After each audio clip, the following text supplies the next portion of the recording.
Today I want to talk about something that is very necessary to Battlefield 2042, but I think seldom used and seldom talked about within the community as an integral part of Battlefield games. Now what I'm talking about is of course the test range, and some of you either A, are quite familiar with it and would like to see a good one after BF5s felt kind of thrown together, or B, you haven't really tried the test range out and you don't know the massive advantages that it can give you inside of Battlefield. Now before we start today's video, don't forget that if you do enjoy, to leave it a nice, thick, and juicy like as always, and of course if you enjoy this kind of content, you want more like it, don't forget to hit that big red sexy subscribe button right underneath the video.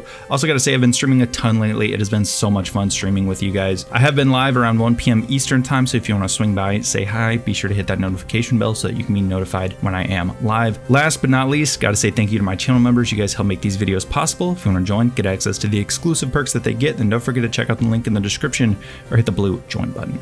Anyway, let's begin.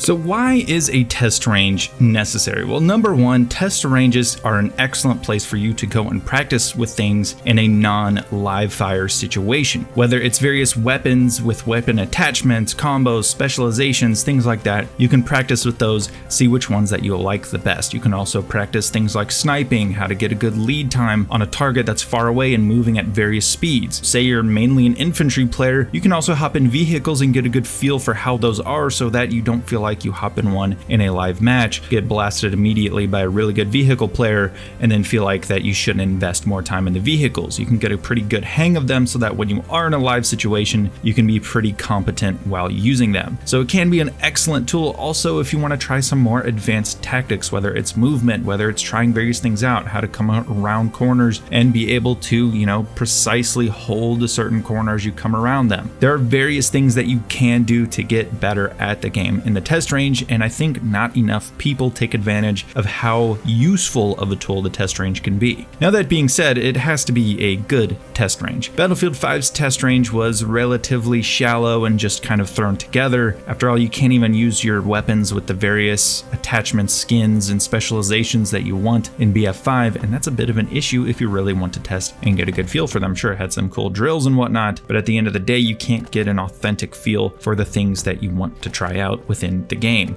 It's always going to be the basic version of it. This is as opposed to Battlefield 4's test range, which I think is a phenomenal example of a test range in Battlefield. You have pretty much everything you would need in the game and everything you're going to come across in the game right there, but in a way that you can just practice and take your time with it. If you're an infantry player and you're starting to unlock new weapons, you can try the various weapons with the attachments that you are thinking about using on the test range and get a good feel for them. Say you maybe don't snipe enough and you want to get better at that. Well, you can snipe against targets that are moving at various speeds at a longer range, and that way you get a good feel for distances and bullet drop and velocity and how to hit targets moving at different speeds. Maybe you don't know enough about the Battlefield pickups and you want to try those out, see which ones you might pick up because it's going to be different on every map, so you want to be prepared to be useful with it whenever you do pick it up, and you can practice with those. There's also the various vehicles around the map, as well as when you get into those vehicles, the enemy counterpart that you're going to come across in a match is going to be there, so you can test various ways to defeat and counter them.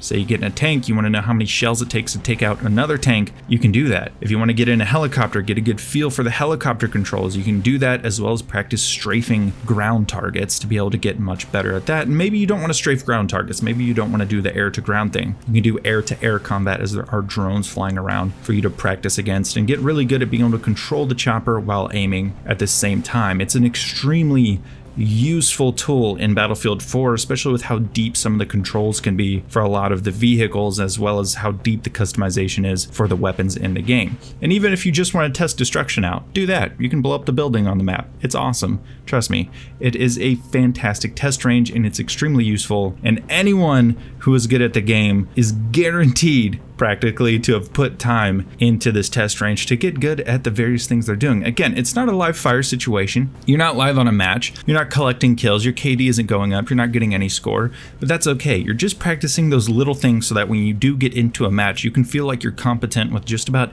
any situation or anything that you're going to come across and experience in the game. And that's very important because I can't tell you how many times I've picked up a game before. You know, say the first time I did pick up Battlefield 4 and I got into a helicopter and I'm trying to figure out the controls in a live match. Yeah, I crashed the helicopter and I killed like my entire squad, and that's not a very good thing. So that's why you want to go to the test range and you want to have a really good test range in the game so that players can go and do that sort of a thing. And I think it's an excellent area that DICE should promote in the next game for new players to say, hey, if you're not familiar with the game, the controls, everything like that, come to the test range first. We'll show you how to do these various things. Now, lastly, I want to talk about the Exodus tie-in. There have been a lot of rumors that the Exodus ship is going to act as our kind of home base and have the test range within it, and I think that's very cool. And there's some things that back it up. Navin Rao, who is a specialist that I think has been all but announced as a specialist coming to the game, he featured in the reveal trailer, he featured in the lead up to the Exodus short film, and aside from Irish, was the only specialist to make an appearance in the Exodus short film. So it's practically guaranteed that Navin Rao is coming to the game as one of our redacted specialists. If my theory is correct on this sort of a thing, if the specialists are on the ship and they all are kind of under Irish's command, I guess you could say, then that would make sense as the Exodus being a place where a test range would be. My only thing with that is obviously the Exodus is a warship, so it's decently sized, but how much can you really do for a test range on that ship? It's not an aircraft carrier after all. It's not that huge. So sure, small arms things,